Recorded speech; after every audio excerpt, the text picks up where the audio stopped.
3 hours before the wedding. My fiancé said he wouldn't come to pick me up. Instead, he turned around and got the marriage certificate with Aaron. Enduring the gossip of the guests, Vincent, my fiancé's uncle, pushed open the door of the hotel. He led the most luxurious wedding procession, presented 9,999 roses, and said that he had been secretly in love with me for years and dreamed of marrying me. I was touched that he saved me from embarrassment and immediately nodded in agreement. 3 years into the marriage, I had 7 miscarriages, and it was only with great difficulty that I became pregnant again. Vincent, feeling both heartbroken and happy, picked me up and spun me around, telling me to take good care of the baby in my womb. He said he would do everything to treat me and the baby well with his life. 3 months into the pregnancy, I happened to overhear his conversation with the private doctor. Mr. Vincent, just like the previous 7 times, the abortion pill for Madam has been put into the milk. I don't understand. Aaron was able to give birth to your child. Why can't Madam? Vincent laughed self-deprecatingly and said, only by having an heir can one take over the group.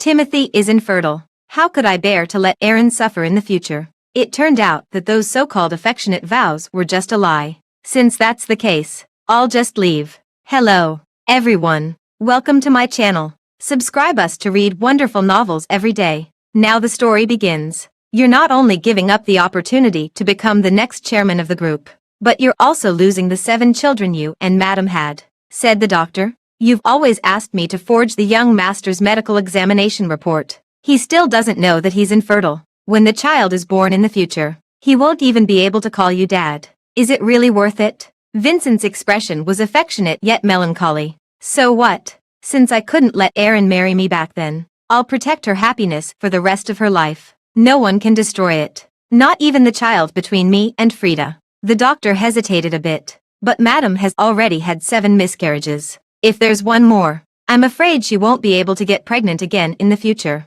Vincent pursed his lips and after a while, he said, it doesn't matter. Anyway, I'll take care of her for the rest of her life. The veins on the back of my hand, which was gripping the study door handle, bulged, and my hand trembled uncontrollably. Before Vincent could notice me, I stumbled back to the bedroom in a daze and slid down to the floor. I had always thought that it was because of my weak constitution that I couldn't carry the baby to term, which led to 7 miscarriages in 3 years. And Vincent's father had already made it clear that whether it was him or his grandson Timothy, whoever had an heir first would become the next chairman of the group.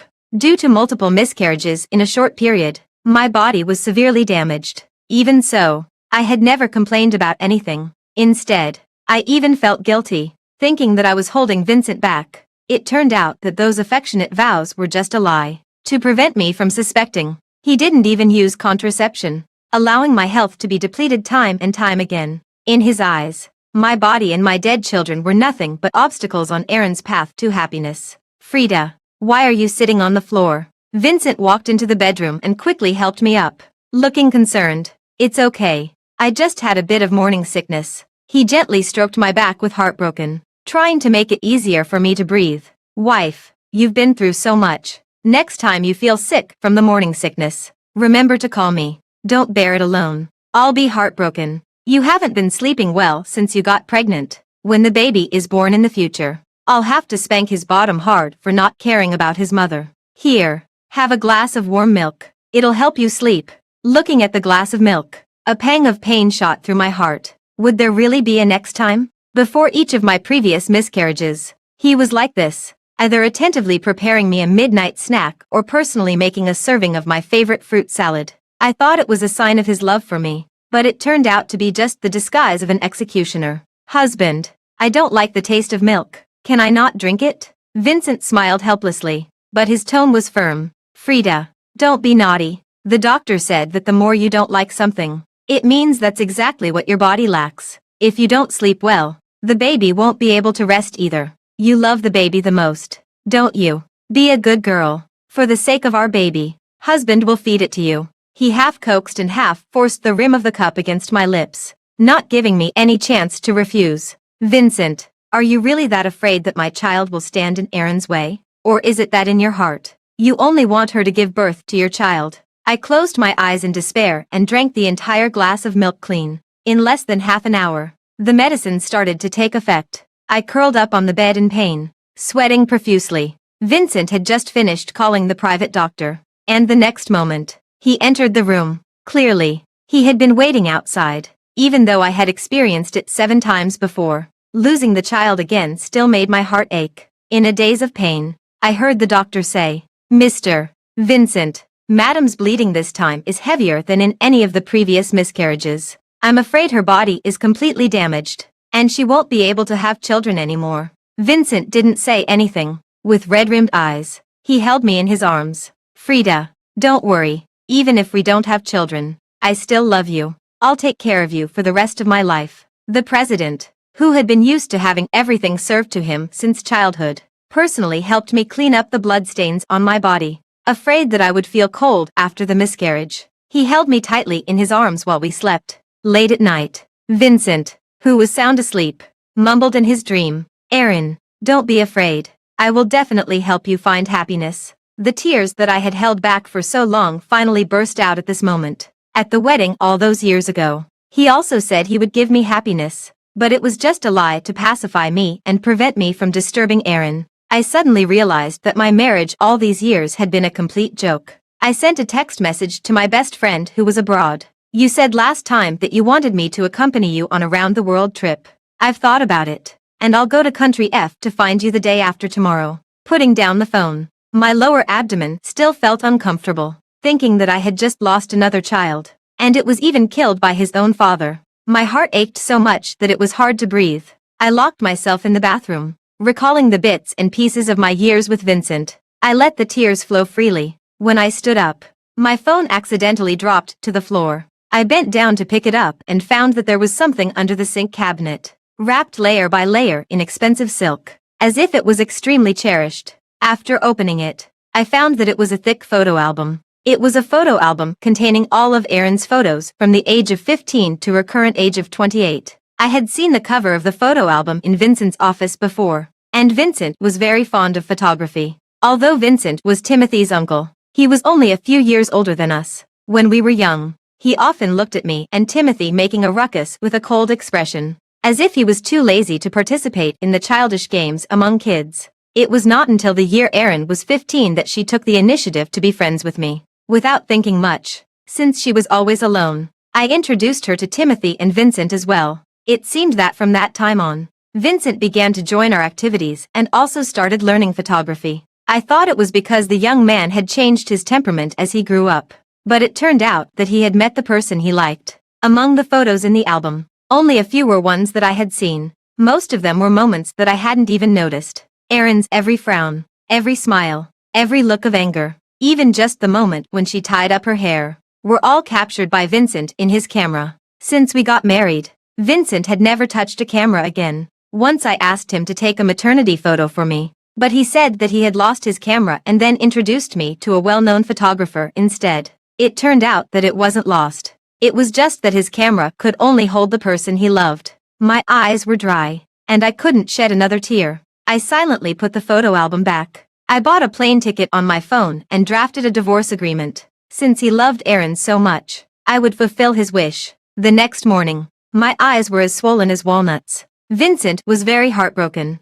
After personally making me a nutritious meal, he boiled an egg, carefully peeled it, and helped me reduce the swelling. His attentive and considerate appearance almost made me wonder if what happened last night was just a dream. But my empty lower abdomen reminded me that everything was real. Seeing that I didn't take a bite, he sighed. "Frida, we lost our child. I know you're sad. And I'm sad too. But you also need to take care of your body. You've had so many miscarriages over the years, and your body is already in a bad state. Eat more. Don't make me worry. Okay, where's the baby's body? I want to see him." At 3 months, my baby should have taken shape, but he would never have the chance to come into this world. And the answer I got was the same as the previous 7 times. "I've already had someone bury the baby properly. You're in a bad mood now, and I'm afraid you'll be even more heartbroken if you see it. Mom and Dad know that you had another miscarriage, and they're really sad too. Let's go back to the old mansion for dinner today and visit them, by the way." As soon as we entered the old mansion, we saw Erin clinging to my mother-in-law's arm and acting coquettishly. When she saw me, she stuck out her belly even more triumphantly. "Frida, you're here. Long time no see. Have a seat." I heard you had another miscarriage. Don't overwork yourself. Since the incident at the wedding, I had already fallen out with Timothy and Aaron. Usually, when I came to the old mansion, I would choose the times when they weren't there. I didn't expect to be so unlucky today. I looked at her 6-month pregnant belly and thought that this was Vincent's child. My heart ached. He had never allowed the children in my belly to live beyond 3 months. When my mother-in-law saw me, her face immediately darkened. You useless thing. You can't even keep a baby in your belly. How many times is this already? And you still have the nerve to say you're tired. What on earth did my son see in you? She was Vincent's biological mother but Timothy's step-grandmother. She was only 50 years old, watching the position of the chairman of the group, which originally belonged to her son, being taken away by Timothy. How could she not be angry? In the past, Vincent would defend me, but now his eyes were only on Aaron. His eyes were full of yearning and infatuation, and he couldn't even hear what others were saying. Grandma, don't be angry. Frida just doesn't have the luck to be a mother. She didn't want to lose so many children either, said Aaron. My mother-in-law snorted coldly. She's a jinx. She's just dragging my son down. Aaron pretended to plead for me and tried to pull me to sit down, but as soon as she stood up, she swayed. Even though she quickly steadied herself, Vincent pushed me away. Regardless of his parents being present, he held her in his arms and asked worriedly, Aaron, are you okay? You're pregnant. Why did you come out by yourself? Where's Timothy? Aaron smiled sweetly. Timothy went on a business trip to the United States. He's about to take over as the chairman and is extremely busy. She looked at me with a provocative gaze and said to Vincent, Vincent, I think I sprained my ankle just now.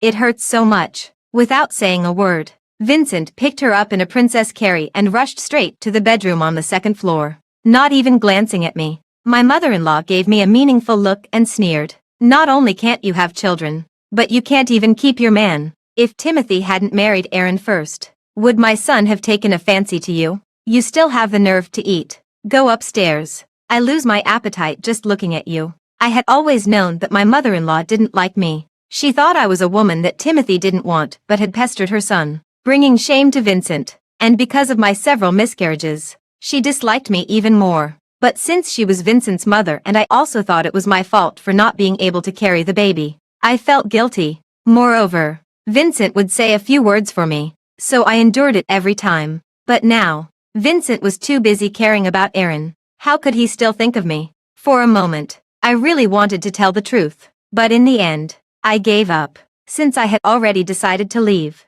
why waste my breath? I walked upstairs without saying a word and found that Aaron's door wasn't completely closed. Somehow, I walked over. I saw Aaron lying on the bed with her clothes in disarray, and Vincent was on top of her. Vincent, you're the one who loves me the most. Timothy is infertile. If Frida gives birth to a child, he won't be able to inherit the group, and I'll have to suffer a lot in the future, said Aaron. Vincent was breathing slightly heavily, and there was a hint of lust in the corners of his eyes. Does Timothy treat you well? Has he ever bullied you? No. Since I got pregnant, he dotes on me like I'm the most precious thing in the world. He's afraid I'll get tired and even washes my feet for me himself. He's even more gentle with me in bed, Aaron replied. Vincent's expression was a bit bitter. As long as he treats you well and you can be happy, I have no regrets. Timothy, you've helped me so much. Since I can't marry you, I'll give myself to you. Tonight, I'm yours. Vincent completely lost control and his movements became more forceful.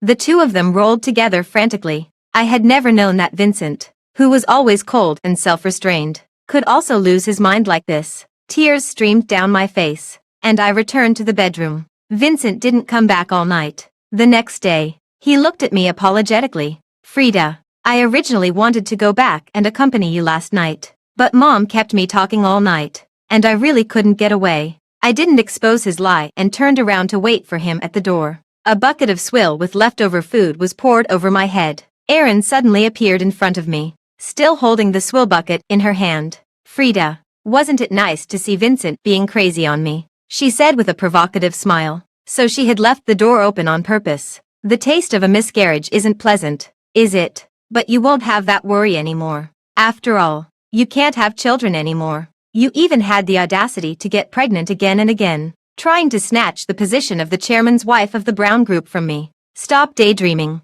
Vincent not only gave up the qualification to inherit the group for me but also helped me get pregnant. Even those children of yours who died have become my nourishment. I suddenly raised my head, my voice trembling. What did you say? Otherwise, what did you think? Why did Vincent always tell you that the child had been buried and wouldn't let you see it every time you had a miscarriage? Of course, it's because I told him that eating it would be good for my body, Erin said. Despair, anger, and disbelief flooded into my mind all at once. So this was the reason why Vincent wouldn't let me see the child. For Erin. How could he go to such lengths? Erin gloated and laughed. Don't put on that wronged look. Who can you blame? If you want to blame someone, blame yourself for being useless. With a useless mother like you, your children only deserve to become the nourishment for my child. I couldn't bear it anymore and raised my hand, slapping towards Erin's face. Slap.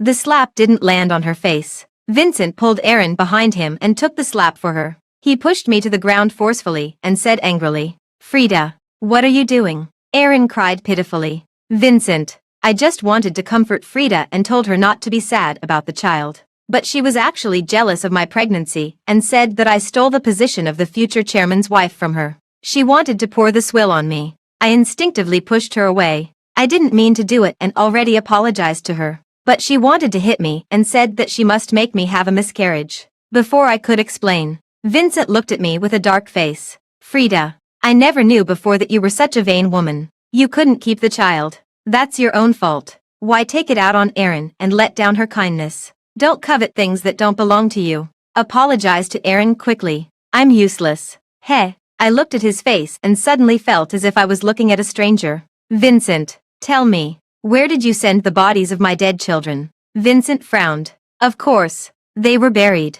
Didn't I already tell you that? His acting skills were really good. Vincent, you're right. I shouldn't covet things that don't belong to me. Don't worry, I won't go against Erin anymore in the future. After saying that, I turned around and left without hesitation. Vincent looked at my back and suddenly felt a pang of anxiety in his heart. He wanted to call me back, but Erin held him back. Vincent, the swill splashed on me, and I feel a bit nauseous. Can you take me to the hospital? Vincent hesitated for 2 seconds, but in the end, he didn't chase after me. When I got home, I found all the things that Vincent had given me over the years and threw them into the brazier. Just as I took out the marriage certificate, the iMessage notification rang. I opened it and took a look. Frida, I just said I felt a bit nauseous, and Vincent was so worried that he invited the most renowned obstetricians and gynecologists from all over the country for me, even if they weren't in the local area. He didn't hesitate to use a helicopter to pick them up. Aren't you jealous? I ignored her and watched as the marriage certificate was engulfed by the flames and turned into ashes. I wasn't worried at all that Vincent would see it, because I knew that he wouldn't come back tonight. Sure enough, Vincent called. Frida, Erin's pregnancy was affected, and Timothy isn't at home. As her uncle, I have to help him take care of Erin. Don't be angry. Thinking of the iMessage photo that Erin had sent earlier, where she was eating the fruit that Vincent had cut for her with a rosy complexion and didn't look the least bit uncomfortable. I said, okay, I understand. The pregnant woman is the priority. Take good care of her. Vincent paused and said softly, Frida, I didn't mean to be harsh on you today. I know you're in a bad mood because we lost the child, but Erin is pregnant after all, and that's the blood of the Brown family. You and I can no longer carry on the family line. If something happens to Erin, I'm afraid Mom and Dad won't be able to bear it. I found it ridiculous. Why did he have to make so many excuses?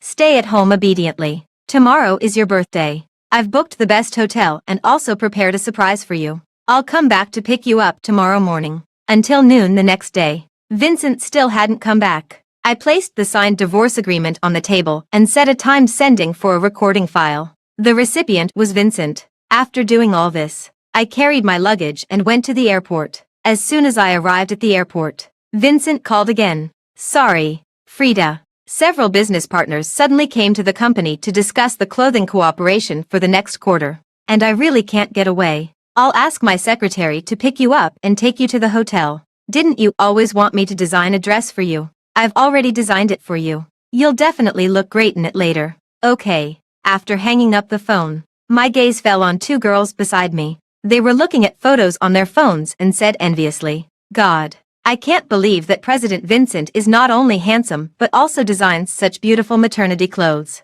I even want to get pregnant. Do you think you can buy them just by getting pregnant? All the clothes at today's fashion show were specially designed by President Vincent for his pregnant wife. Each piece is unique and made of the most expensive fabric. There are probably hundreds of them. I'm afraid the child won't be able to wear them all even after it's born. I'm so envious. I heard that President Vincent is afraid of disturbing his wife. So this exhibition isn't open to the public. Your boyfriend is really amazing. He can be a supervisor in the Brown Group and take internal photos for us. Otherwise, we wouldn't be able to see these photos. In the picture, Erin was holding Vincent's arm, walking among the gorgeous clothes specially designed for her, with a flamboyant and unrestrained smile. The Brown Group was in the clothing industry, and Vincent's design talent was outstanding. I used to act coquettishly towards him and ask him to design a dress for me. He always said he was busy and couldn't spare the time. But he designed hundreds of pieces for Erin, thinking of him saying that he had designed a dress for me as a surprise just now.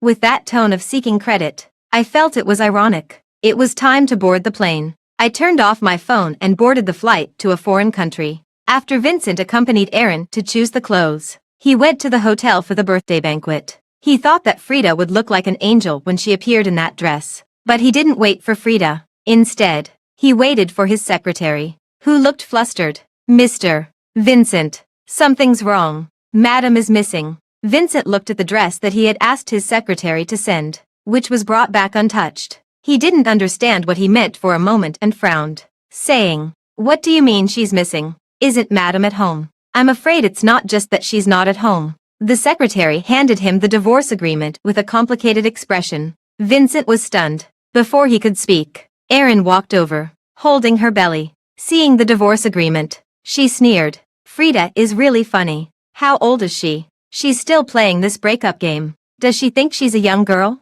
"Vincent, she's just angry that you protected me yesterday. She knows that you specially held a birthday party for her, so she wants to play hard to get and make you bow to her. Frida has always been like this, stringing other men along. I know her too well. Really, she was the one who hit me first. How can she have the nerve to show a sour face? She doesn't even think about how much effort you put into holding a birthday party for her and designing a dress for her. She's really heartless. Don't worry, Vincent. If you ignore her, she'll show up on her own after a while. She's an old woman in her late 30s. She's had so many miscarriages and can't have children anymore. Who else would want her if she leaves you? She's eager to cling to you. All those who grovel for love are like this. You just can't spoil her, or she'll get carried away." Vincent didn't say anything but stared fixedly at the divorce agreement. In the column for the woman's name, Frida, were written with extraordinary force, almost piercing through the paper. One could tell how determined she was when she signed it.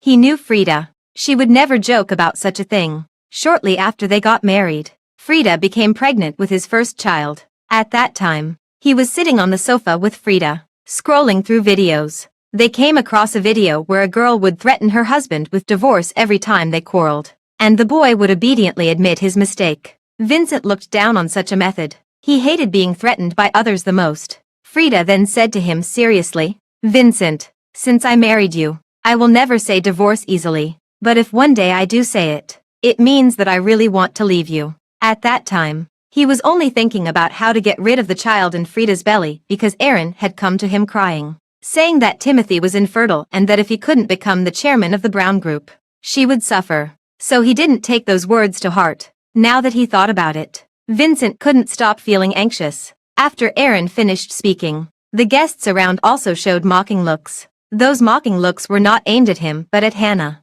because Hannah had had several miscarriages. People in the circle secretly called her the goddess of miscarriage. Vincent had heard such rumors before and always laughed it off indifferently. But now he felt that those looks were so annoying, and he also began to be dissatisfied with Erin. Today was Frida's birthday. Did she really need to say those things about her in front of so many people? Others might not know why Frida had miscarriages, but didn't she know? Vincent's face darkened slightly. "Erin, Frida is your aunt. Is it appropriate for you to always call her by her name?" Erin was taken aback and felt a bit embarrassed. I'm used to it. After all, Frida is also my friend." "Is that so? I've known Frida longer than you. From childhood to adulthood. She has never been a person who grovels for love or strings any man along. Even when you stole Timothy away, she didn't pester him. Why are you saying these things about her? Is this what you call a friend? Vincent looked around. Today's banquet is cancelled. I'm going to find my wife.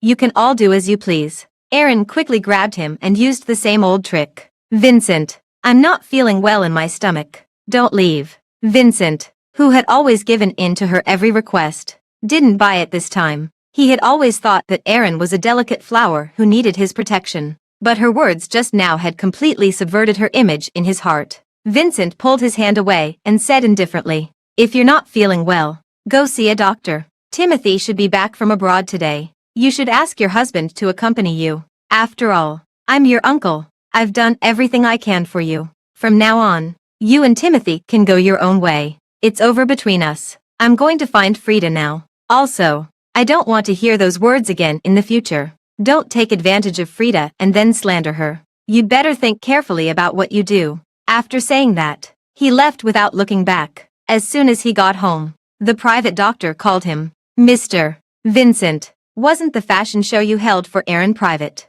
Why has it spread all over the world? What if Madam sees it? She just had a miscarriage not long ago and can't be stimulated." Vincent then realized that someone had secretly taken photos of him and Aaron to gain traffic and posted them online. Then, did Frida see them too? A message suddenly came from his email. It was a recording email from Frida. Vincent opened it happily, but his face turned pale instantly after hearing the content. So that night, Frida knew everything. No wonder she had begged him so pitifully not to let her drink that glass of milk. But what had he done? "Hello, Mr. Vincent, are you listening? If you have time, remember to bring Madam for a follow-up examination. She can't go." "What?" Vincent's voice choked up a bit. "Frida knows everything. She's gone." At this time, I had already arrived on the other side of the ocean. As soon as I got off the plane, I saw my best friend Iris, whom I hadn't seen for a long time, from a distance. After hearing the whole story, Iris was so angry that she rolled up her sleeves and was about to rush back to the country to fight it out with Vincent and Aaron. I held her back. "Forget it, Iris. I've already left the divorce agreement. I don't want to have anything to do with them anymore in the future." Iris hugged me with heartache. "It's okay. It's better to leave that scumbag. Otherwise, you might not even know when you'll be killed by him. Let him and that bitch Aaron be together. You're beautiful and talented. When we were in university, so many directors were vying for the scripts you wrote. If it weren't for that bastard Vincent, you would already be a top screenwriter." I felt a pang of bitterness in my heart. Iris and I both majored in screenwriting back then and were rated by the teachers in the department as the two future stars in the screenwriting industry. Iris was a celibitarian and flew to Australia to develop as soon as she graduated. And as soon as I married Vincent, I became pregnant with my first child. Vincent, under the pretext of being worried about my safety, didn't let me go out to work and asked me to stay at home and take care of the baby. From then on, I fell into the nightmare of constantly getting pregnant and having miscarriages. Fortunately, now I have climbed out of that nightmare. Iris said that she still had a project and couldn't handle it alone. She hoped that I could cooperate with her and we would split the profits 50-50. I nodded with a smile. After all, being a screenwriter was also my dream. But before that, let's have a great time. Anyway, we can write the script anywhere. I made a lot of money from my last drama. You can enjoy the good life with me. A round-the-world trip was the promise we made when we were in university. Now it could finally be fulfilled. While Iris and I were running around the world, having fun and enjoying food, Vincent in the country had gone crazy looking for me. He had never missed work before, but he hadn't been to the company for a long time. Timothy was preparing to take over the position of chairman and was desperately trying to show off in front of Old Master. Unfortunately, some projects were under Vincent's responsibility, and only he knew the details. However, he neither went to the company nor answered his phone calls, leaving Timothy in a rather passive situation. He made several mistakes in decision-making, which led to Old Master severely rebuking him, and the matter of taking over the position of chairman was postponed. Erin, with her big belly, came to find Vincent, hoping that he would go back to the company and lend a hand. After all, she didn't want to let the opportunity slip through her fingers. "Vincent, haven't you found Frida yet? She's really gone too far this time. There should be a limit to her temper tantrums. Just because of her, the company is in chaos, And it's making you so tired. Shut up. I don't want to deal with you. Are you still pushing your luck? The company is in chaos because Timothy is incompetent. What does it have to do with Frida? Vincent roared. He had never been harsh on Erin before, let alone sworn at her. Erin was taken aback, pouted with tears in her eyes. Vincent, I'm just worried about you. Why are you being so mean to me? You scared me. Vincent sneered, suddenly grabbed her neck, and smiled menacingly. Erin, what are you still pretending for in front of me? You're scared. You even dared to eat Frida's flesh and blood as nutrition. Do you really expect me to believe you're scared? What nutrition? Vincent, I don't understand what you're talking about. Erin's expression was a bit flustered. Vincent had expected her to act like this and played the surveillance footage from the entrance of the old mansion. Erin was so arrogant and confident that she had forgotten there was surveillance at the entrance of the old mansion. You've been pretending to be weak in front of me all these years. Right in front of me. You pretended to care about Frida, but behind my back, you bullied her like this. If it weren't for the words you said at the birthday party, I wouldn't have realized until now how hypocritical you are. Because of your hypocrisy, I killed the children between Frida and me again and again, making her unable to have children anymore. I deserve to die, and I admit it. But you actually dared to bribe the people around me too, and even deliberately provoked Frida. She doesn't pose any threat to you anymore. Why can't you just let her go? With the truth exposed, Erin couldn't defend herself and could only cry and plead for mercy. Vincent, I had my reasons. The master I consulted said that only by eating those could I give birth to a boy. Only a boy could secure my position. I really had no other choice. Enough. All you think about is your position and your status as the chairman's wife. Have you ever thought about Frida? Why did you tell her that I gave the children to you? Isn't it because you wanted to force her to leave me and make me be your devoted follower? You want to give birth to a boy and become the chairman's wife. Right, Erin. I'll make you understand what it feels like to lose the most precious thing. Vincent clapped his hands, and several people in white coats walked in, looking fierce. There was full of fear in Erin's eyes. What are you going to do? I'm your niece's wife, the future chairman's wife. There's your blood in my belly. You can't touch me. Vincent smiled like a devil from hell. Chairman's wife. Do you still think you can sit in that position after you forced Frida away? Remove the filthy thing in her body. Don't give her anesthesia. Then, make her eat it raw. Those people dragged Erin away. After a while, her screams echoed throughout the villa. When we were traveling in Iceland, Iris and I both fell in love with the aurora here. Such dazzling beauty was so magnificent that even the most skilled photographer couldn't capture 1/10 of its stunning splendor. After discussion, we decided to stay here temporarily and start working on the script. By the way, in addition to writing the script, I also fell in love with sea fishing and often sold the caught fish at the port. One day, Iris and I were haggling with a stingy uncle over a fish. Suddenly, a familiar voice sounded. I'll buy all these seafood. Vincent appeared in front of me just like that. He looked at me with obsession and attachment. It took him a long time to speak softly, as if he was afraid of breaking a dream. Frida, I've finally found you. Before I could say anything, Iris turned into a fighter, protecting me behind her and cursing at Vincent. You scumbag. How dare you come to find Frida? Aren't you satisfied with how much you've hurt her?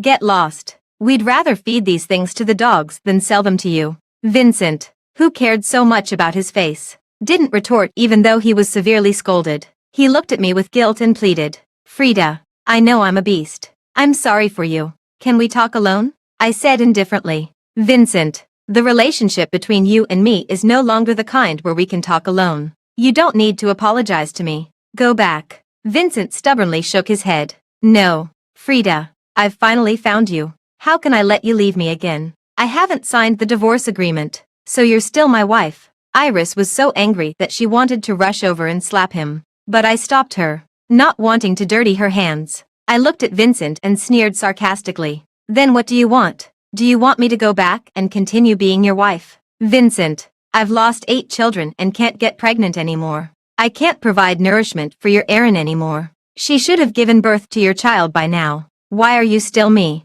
Vincent's face turned pale, and he shook his head in a panic. No, Frida, I didn't mean that. I didn't give her the bodies of our children either. She bribed the people around me to do that on purpose to make you angry. How could I be so heartless? I interrupted him with a cold laugh. So what? Just because you didn't give them to her, You're innocent and can be forgiven. It was her who stole the bodies of the children. But it was you who killed those children with your own hands. Don't you think it's ridiculous to say these things now? There was full of guilt in Vincent's eyes. I'm sorry. I really know I was wrong. I've already removed the child in Erin's belly. She won't come to interfere with us anymore in the future. As long as you like. I can also fight for the position of chairman. Frida, I'll do anything as long as you come back with me. I looked at his tearful eyes and said word by word. Then go and die. What? Vincent was stunned and stared at me in disbelief. You said you'd do anything. Right. Then go and die. Go and pay with your life for my children. For the first time, I saw a look of bewilderment on Vincent's face. Frida, do you hate me that much? Yes. I don't just hate you. I also disgust you. Just seeing you makes me feel physically sick. So get as far away from me as possible. Do you understand? Vincent seemed to be severely hit and knelt down in front of me, with tears streaming down his face. I looked down at him calmly, feeling nothing in my heart. Vincent, when I married you, I really thought about spending my whole life with you. But what about you? For Erin's sake, you aborted my children again and again. You watched my body getting weaker day by day and let me suffer the ridicule of your mother and outsiders. Even so, I still begged you. I begged you not to let me drink that glass of milk. But you still forced me to drink it. I've never cared about the status of the chairman's wife. Whether you're rich or not has nothing to do with me. Even the position of your wife. As long as you told me, I would have given it up. I would have taken the child and left far away, never getting in your way. But you didn't say anything and took away my right to be a mother on your own, making me suffer the pain of losing my children again and again. Vincent, admit it. In your heart, you never regarded me as a human being. Vincent shook his head while crying. No, it's not like that. Vincent, I'm living a good life now. It turns out that, after leaving you, I'm so free and happy. If you really want to make up for me, sign the divorce agreement and never appear in front of me for the rest of your life. After saying that, I didn't look at him anymore and turned around to leave. Iris poured the whole basket of fish and shrimp with a strong smell of the sea on Vincent's head and threw the basket hard at him. Vincent, if you're still a man, leave Frida alone and don't bother her again. Vincent knelt for a long time, letting the people around point at him. He didn't leave until late at night, staggering as he walked. The next day, I found a divorce agreement at the door. Vincent finally signed it. A few days later, a huge sum of money, amounting to several $100 million, suddenly appeared in my account. Iris held her phone and ran to me in a fuss. Then what? Since I couldn't let Erin marry me back then, I'll protect her happiness for the rest of her life. No one can destroy it. Not even the child between me and Frida. The missing granddaughter-in-law of the Brown Group, Ms. Erin, was found dead in the basement of her husband's uncle's house. Her body was in a miserable state, with a huge wound on her abdomen. The fetus was nowhere to be found, and there were other body tissues in her stomach. It is preliminarily determined. Vincent, the president of the Brown Group, surrendered himself and confessed to the crime of killing Miss Erin. In addition, he also confessed that he colluded with Ms. Erin and gave abortion pills to his pregnant ex-wife several times, causing her to have multiple miscarriages. In the first instance judgment, Vincent was sentenced to death in accordance with the law. His parents fainted at home and have been sent to XXX Hospital for treatment. Timothy officially took over the position of chairman of the Brown Group. The stock price of the Brown Group plummeted, and the estimated loss. Iris was stunned and stammered. Is Vincent crazy? I stared at the balance in the account and didn't say anything for a long time. In the end, I still kept that money and established a Children's Rescue Foundation as a way to accumulate good deeds for my children. I hope they can be born into a good family in their next life. The script was completed smoothly, and Iris and I both made a lot of money. We celebrated at home by drinking. When we were getting drunk, she asked me, Vincent is dead. Do you feel sad? In a daze from the alcohol. For a moment, I seemed to see the day when Vincent and I took the marriage certificate photo. Our heads were leaning against each other, full of beautiful hope for the future life. When I opened my eyes again, I realized it was just an illusion from being drunk. I shook my head and laughed drunkenly. The past is hard to recall. It's better to move on. The end.